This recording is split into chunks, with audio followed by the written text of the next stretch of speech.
How to add black screen in the Filmora editing app. If you are wondering on how to add the black screen on your photo or video, then this tutorial is for you. So let's get started. First of all, open the Filmora app. Just like this. After opening the app, make sure you have added the photo or video that you want to edit. Just like this. Now to add the black screen, tap on the sticker option right here. Tap on it.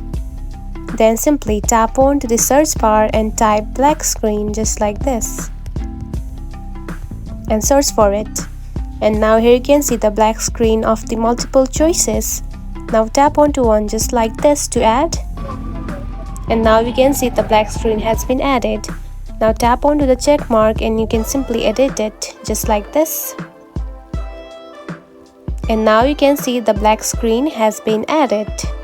And that's it. This is how you can add the black screen in the Filmora editing app. It is a very easy process, right? If you found this video helpful, don't forget to like and subscribe for more tips. Thanks for watching.